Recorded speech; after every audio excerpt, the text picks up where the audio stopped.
o quanto o nosso acesso a Deus e nossa chegada a Deus, o nosso desfrute do que Deus tem para nós, independe do que nós podemos fazer. Pense, dentre o grupo íntimo de Jesus, entre aqueles 12, um deles estará traindo e o traiu. Como é que Jesus podia contar com Judas para o propósito que ele tinha? Pense além de Judas, pense nos demais discípulos. Judas era alguém que se passava por um discípulo, que expressava alguma afeição, mas no seu interior era capaz de odiá-lo, de traí-lo e de levar à morte. O seu intento era esse.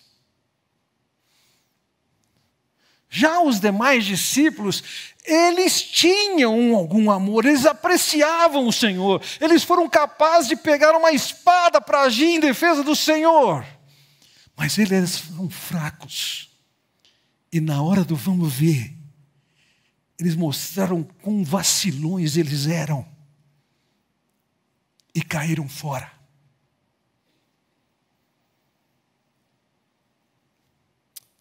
Pense naquela multidão. O Senhor veio para os judeus.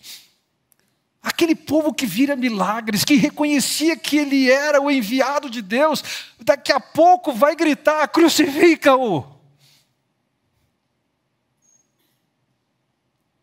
Naquele momento eles estão apoiando aquela liderança judaica. Naquela multidão tinha pessoas que direto ou indiretamente haviam desfrutado da cura do Senhor, conhecido o seu amor e sua compaixão.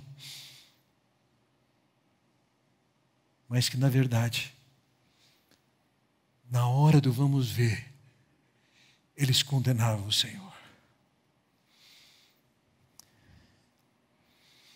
Por que é que Jesus iria lidar com pessoas como aquelas? Que motivo Jesus tinha? Fosse dentro dos seus 12 discípulos, que motivo que Jesus tinha dentro daquela multidão? Que motivo que Jesus tinha dentro daquele povo todo de Israel para dizer, Pai, vamos em frente. Esse é o povo que nós vamos salvar, como se eles de alguma maneira merecessem.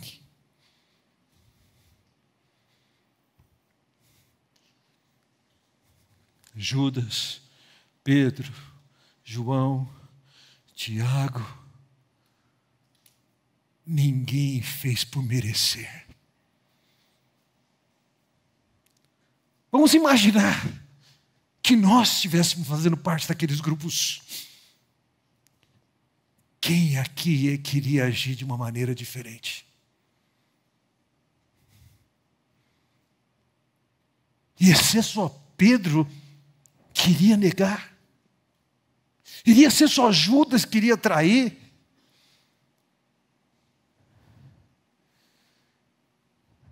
Eu estou convencido de uma coisa. Nenhum de nós faria um papel melhor. A razão por que Jesus estava ali é por causa da sua graça enorme, monstruosa, de se dispor a morrer por pessoas traidoras, vacilões, negadores, amores superficiais, muito discurso e fala e pouca realidade. Assim somos nós. Então, o primeiro destaque que eu faço é que se existe uma razão para esses fatos continuarem acontecendo, é única e exclusivamente pela graça e pela bondade de Deus, que os colocou e colocou a você e a mim na reta de sermos alcançados, mesmo sendo quem nós somos.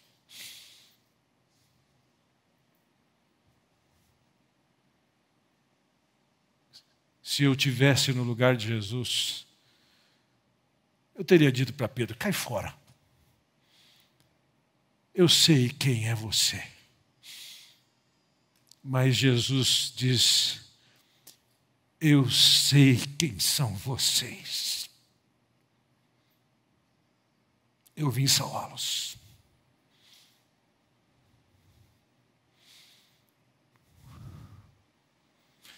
A segunda consideração que eu quero fazer com vocês a primeira é que toda a ação que Jesus fez naquela época, e vale para hoje, não descansa nem um pouco sobre os nossos méritos, a nossa honra, a nossa conduta, a nossa respeitabilidade, a nossa aprovação. Nada disso, só graça. Mas a segunda consideração que eu quero fazer é que Jesus estava de tal maneira no controle de toda aquela situação.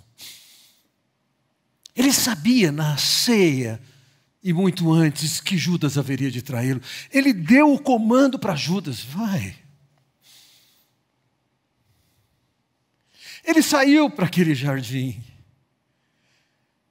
Ele estava angustiado, ele sabia que os fatos iriam se desenrolar ali.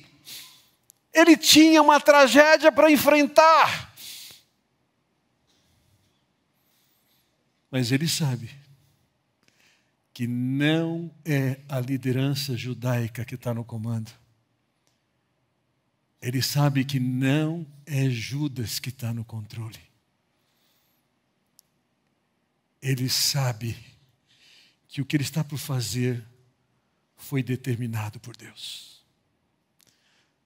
Se não fosse isso, senhores, todos eles já tinham dado todos os motivos para Jesus pular fora. Senhor, chega, não vale a pena fazer isso por esse povo. Mas ele estava ali para cumprir com a vontade de Deus. Nem Judas, nem Pedro, nem os discípulos, nem a liderança judaica, nenhum deles de forma alguma colocava sob ameaça o propósito de Deus. Ele estava no controle. Graça e soberania faziam parte daquele momento. E quanto a nós? Você ainda acha que você seria melhor que um Pedro, que um Tiago, que um João, que um Judas? Não. Você não é melhor. Eu não sou melhor. E na condição comum de um homem, de uma mulher, no seu estado mais natural, Jesus não alimentava nenhuma esperança diferente. Há um texto especial para mim, em João capítulo 2, em que fala que o Senhor havia feito muitos milagres em Jerusalém. Também era no contexto de uma Páscoa. E o texto nos fala ali que, tendo visto os milagres que eles viram Jesus realizar, eles creram em Jesus. E de novo, minha paixão por conjunções adversativas ali diz assim: mas o Senhor não se confiava a eles, porque conhecia a natureza humana. O problema deles não é porque eles eram judeus, o problema deles não é porque... O problema deles era a natureza humana, a mesma natureza que você e eu temos. E se existia uma maneira de sermos alcançados por esse Deus, não era por causa de alguma demonstração de fidelidade, de amor, de obediência, de devoção, de dedicação a Deus. Não. Graça e soberania.